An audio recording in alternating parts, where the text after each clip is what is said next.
Chris Botti. Yes. You've become a celebrity in town. Self-appointed, yes.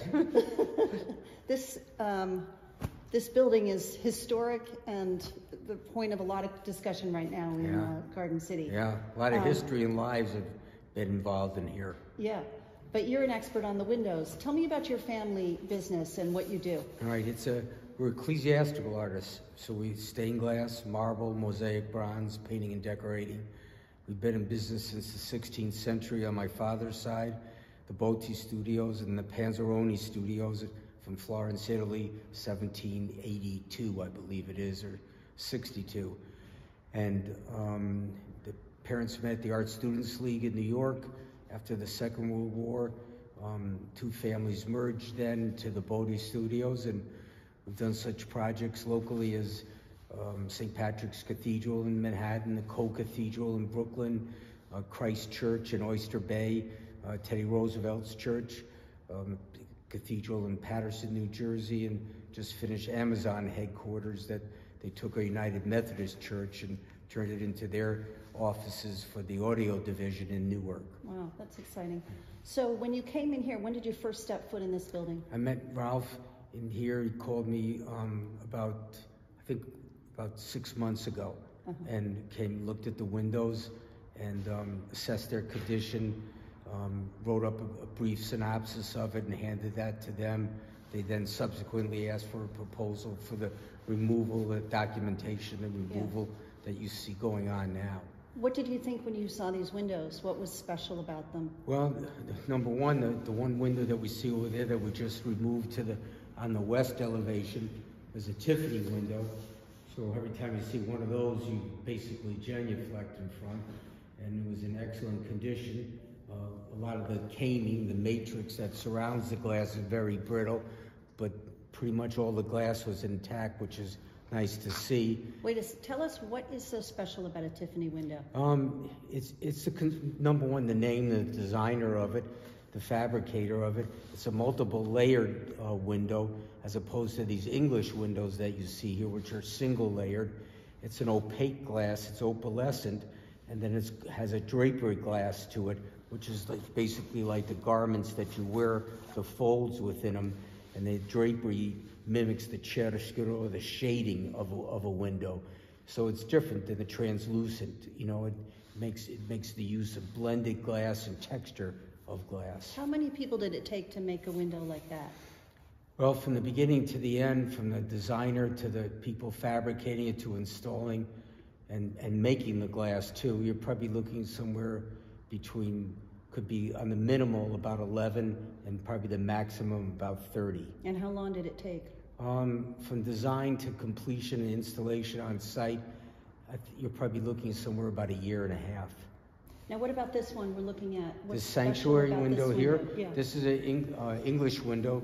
You can see that the cherubs or the figures, figures were painted, hand fired in the kiln. Some of that's also on the Tiffany window, just the faces and the hands.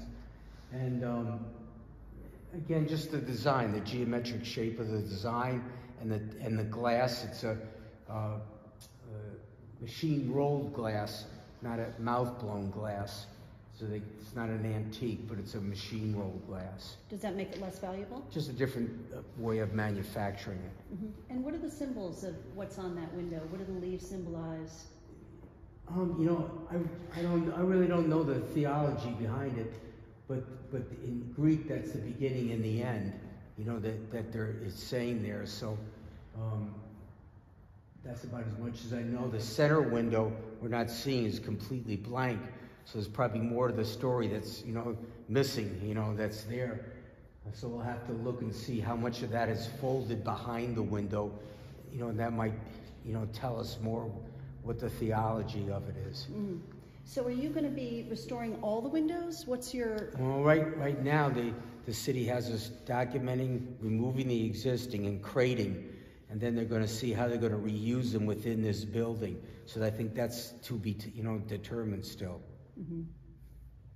What kind of wear and tear has been on these windows? What has happened to them? I see that center plank's missing over here. There's If you sections. wanna- Yeah, you're right. There's sections that are gone. Right. What happened? The it's hard to tell not being here, but looking at it, the installation, these windows were removed at some point.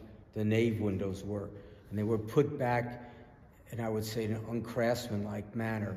So they started to fold on each other, and then they've had vandalism here, you know, over the years. So a combination of those things have made them in an unstable condition. And that's why the city was pushing to try to get these down now so that we could stabilize them and still have the remaining parts of the windows here that aren't damaged, which right now is about 90%, 95.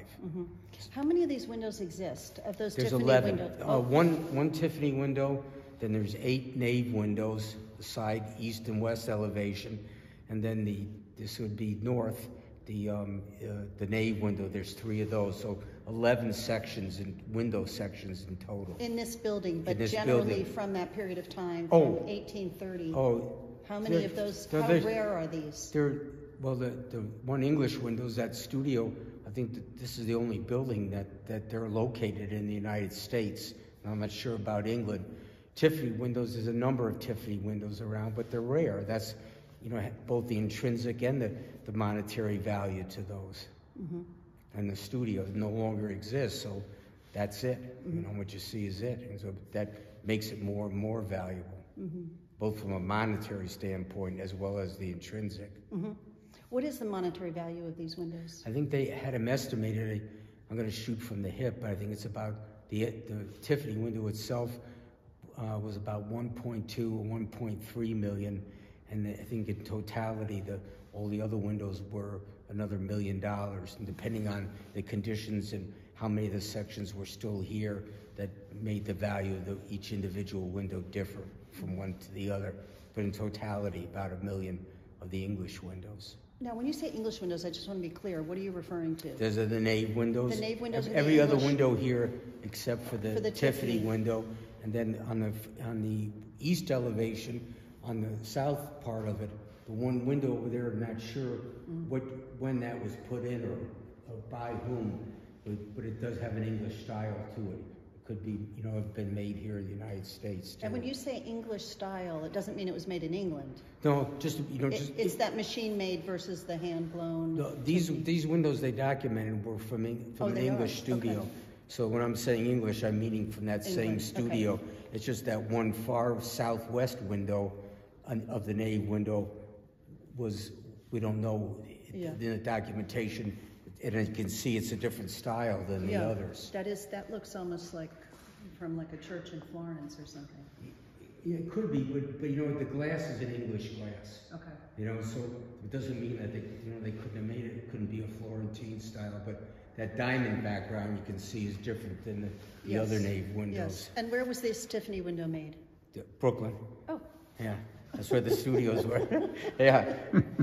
A lot of the Armstrong, Lafarge, all those studios were all, you know, in Brooklyn. Yeah. So this is exciting. Yeah. You're in an exciting business. Yeah, it's a little niche. You know, it is a little niche. Yeah. There's very few people left. There's a lot of people doing stained glass, you know, maybe in a garage or, you know, a little studio, but not on this scale. You know, we're kind of a dinosaur. Yeah. Well, thank you. Thank you. Thanks for the interview. Sure.